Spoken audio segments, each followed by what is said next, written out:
Bonjour à tous, que l'on soit un jeune qui s'intéresse à la plomberie ou un employeur qui s'apprête à accueillir un apprenti, le CAP monteur en installation sanitaire, c'est vraiment la porte d'entrée du métier.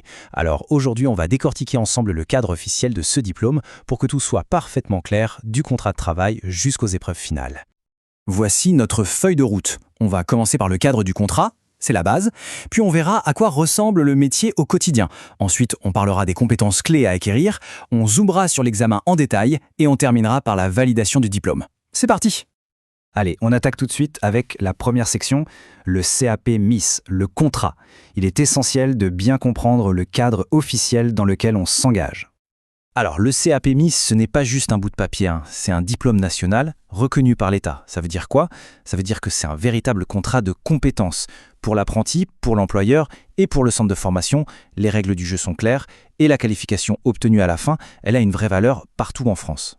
Deuxième section, le métier au quotidien. Bon, maintenant, passons au concret.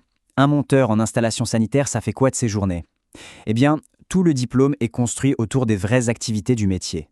Ce tableau, il est super important. Il traduit le jargon un peu officiel du référentiel en 4 grandes missions très concrètes. D'abord, on prépare et on organise. Ensuite, on réalise des installations. Puis, on contrôle et on met en service. Et enfin, on assure la maintenance.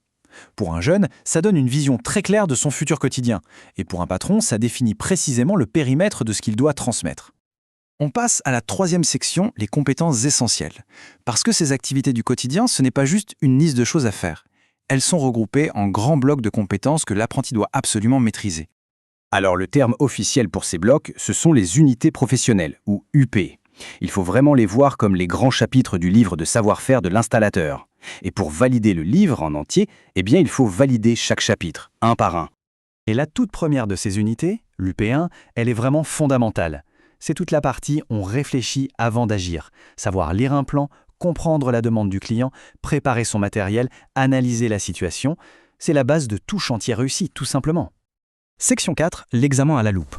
Bon, tout ça c'est bien beau, mais la question que tout le monde se pose, que ce soit l'apprenti ou l'employeur qui le forme, c'est comment tout ce savoir est-il concrètement évalué? Tiens, prenons un exemple très concret, une compétence vitale pour un installateur, l'étude des constructions. En gros, savoir lire un bâtiment, comprendre comment il est fait. Voyons voir où cette compétence est évaluée dans l'examen. Et voilà, ça illustre parfaitement la logique de l'examen. La capacité à lire des plans ou à comprendre la structure d'un bâtiment, ce n'est pas une connaissance théorique testée dans le vide, non.